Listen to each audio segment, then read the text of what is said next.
Kasih karunia dan damai sejahtera dari Allah Bapa dan dari anaknya Tuhan Yesus Kristus kiranya memberkati saudara sekalian. Amin. Shalom Bapak Ibu dan saudara-saudara yang diberkati oleh Tuhan Yesus Kristus. Selamat pagi. Jumpa kembali dengan saya pada hari ini, hari Jumat tanggal 7 Februari 2025. Baiklah Bapak Ibu dan saudara-saudara, sebelum kita melanjutkan untuk melakukan segala aktivitas kita di sepanjang hari ini, maka terlebih dahulu kita akan disapa oleh firman Tuhan yang tertulis dalam kitab Keluaran pasal yang ke-23 ayat 1. Demikian dikatakan, janganlah engkau menyebarkan kabar bohong, janganlah engkau membantu orang yang bersalah dengan menjadi saksi yang tidak benar. Demikian firman Tuhan. Bapak Ibu dan saudara-saudara yang diberkati oleh Tuhan Yesus Kristus, pasti kita pernah mendengarkan lagu ini, atau mungkin kita sendiri yang menyanyikannya ketika kita sekolah minggu. Lagunya seperti ini. Hati-hati gunakan mulutmu, hati-hati gunakan mulutmu, karena Bapa di sorga melihat ke bawah. Hati-hati gunakan mulutmu. Iya, pernah nggak menyanyikan lagu tersebut? Pernah ya? Nah, Bapak Ibu saudara-saudara yang diberkati oleh Tuhan Yesus Kristus, melalui lagu tersebut kita mau diingatkan supaya kita hati-hati menggunakan mulut kita, bibir kita ini, supaya jangan ada ucapan atau perkataan yang keluar dari mulut kita ini menyakiti orang lain, atau bahkan mungkin membuat orang lain menderita. Nah, Bapak Ibu saudara-saudara yang diberkati oleh Tuhan Yesus Kristus, itu sebabnya di hukum Taurat yang ke-9 dikatakan, janganlah engkau mengucapkan saksi dusta terhadap sesamamu manusia. Bapak Ibu saudara-saudara, kita mungkin pernah mendengar kalimat yang berkata, fitnah lebih kejam dari pembunuhan. Kenapa fitnah itu dikatakan lebih kejam dari pembunuhan? Karena kalau pembunuhan itu mungkin dari jarak dekat baru bisa dia menghilangkan nyawa orang lain. Tetapi ya, seseorang misalnya di Sidoarjo, dia bisa membunuh orang yang ada di Tarutung hanya dengan fitnahan, membunuh karakternya ya, dan lain sebagainya. Kejam memang. Dan saya yakin tidak ada orang yang ingin difitnah. Saya yakin tidak ada orang yang ingin kalau ada orang mengucapkan kata-kata yang tidak benar tentang dirinya. Wah, pasti tidak ada. Kita pasti sedih, kita sakit hati, kita bisa stres. Bahkan Bapak Ibu saudara-saudara, tidak sedikit mungkin orang yang akhirnya bunuh diri karena tidak sanggup mendengarkan kata-kata fitnahan atau kata-kata yang tidak benar, kabar bohong tentang dirinya. Nah, Bapak Ibu saudara-saudara yang diberkati oleh Tuhan Yesus Kristus, kita mengakui bahwa tidak ada orang yang ingin difitnah. Tetapi bagaimana dengan kenyataan yang kita lihat dalam kehidupan kita sehari-hari? Atau bagaimana dengan pengalaman kita?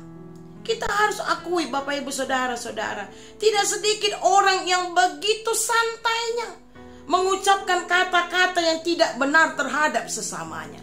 Kita harus akui tidak sedikit orang yang begitu beraninya mengeluarkan kata-kata fitnahan.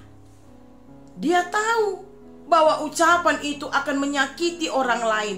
Dia tahu bahwa kabar bohong itu bisa membuat orang lain menderita, tersiksa. Tetapi tetap saja dilakukan. Bapak Ibu saudara-saudara yang diberkati oleh Tuhan Yesus Kristus, inilah yang harus kita renungkan di pagi hari ini. Kalau memang saya tidak terima, kalau memang saya tidak mau, kalau memang saya menderita, tersiksa, kalau ada kata-kata fitnahan, kabar bohong yang disampaikan tentang diri saya, lalu mengapa masih ada saja orang yang mengeluarkan kabar bohong, fitnahan, berita yang tidak benar terhadap sesamanya? Ini harus kita renungkan Bapak Ibu saudara-saudara. Kalau saya tidak mau, mengapa masih ada yang melakukannya? Bapak Ibu Saudara-saudara, di sebuah tempat atau di sebuah desa lah ya, atau sebuah daerah, ada seorang perempuan yang terkenal dengan istilah sumber of everything, alias bigos, alias biang gosip. Jadi di daerah itu tidak perlu marketing, alias tidak perlu repot-repot membuat pengumuman. Katanya cukup panggil saja wanita tersebut, maka berita ini akan secepat itu tersebar. Lalu pada suatu hari ada seorang pengkhotbah yang datang ke daerah tersebut. Dia mendengar bahwa ada seorang perempuan di daerah itu yang dikenal sebagai bigos alias biang gosip, yang suka menyebarkan berita yang tidak benar tentang orang lain. Pada suatu hari pengkhotbah ini memanggil perempuan tersebut, ya. Lalu perempuan ini datang dan mereka pun bercakap-cakap. Lalu bapak ini bilang begini, si pengkhotbah ini bilang begini, "Bu, boleh nggak saya minta tolong?" katanya. "Apa Pak?" katanya. "Saya punya bulu-bulu ayam.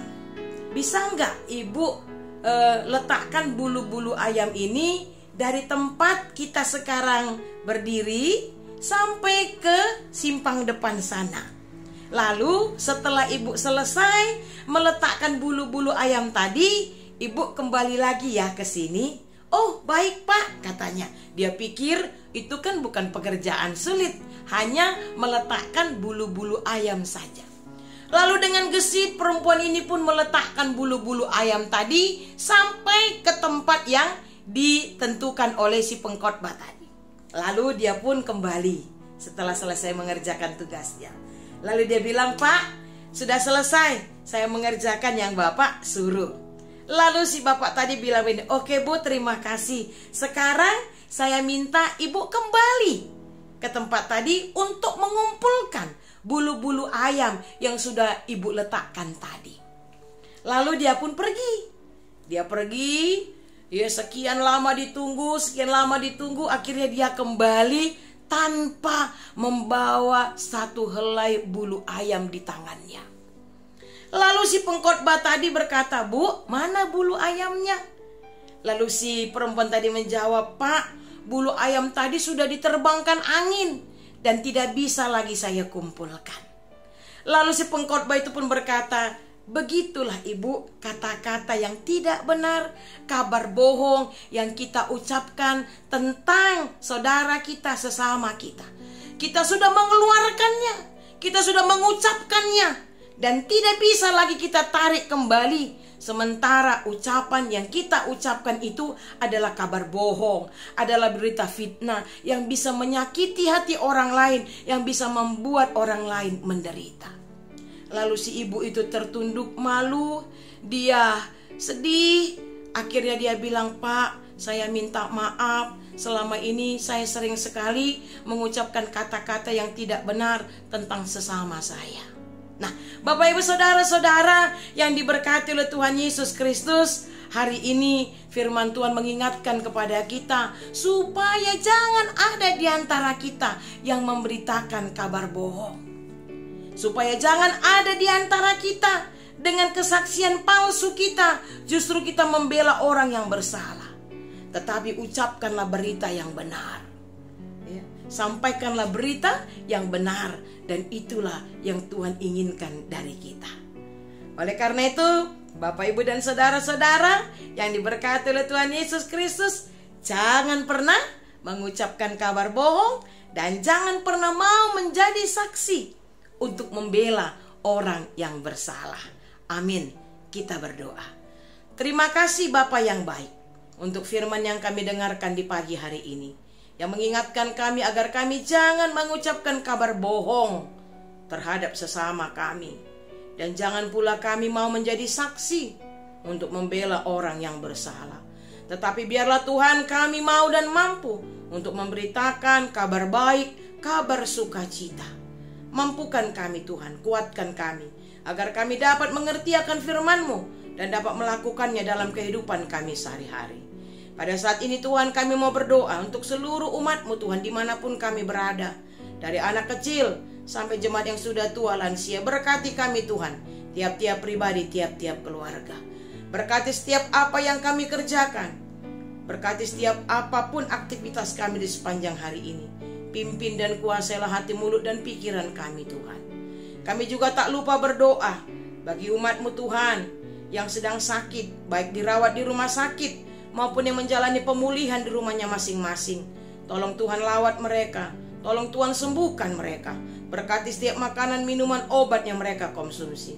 Apabila ada dari jemaat-Mu Tuhan yang berduka cita, yang berbeban berat, punya pergumulan berat, kiranya Engkau yang menguatkan mereka. Terima kasih Bapa yang baik, inilah doa kami. Dengar dan sambutlah doa kami ini. Di dalam nama Yesus Kristus kami sudah berdoa dan mengucap syukur. Amin.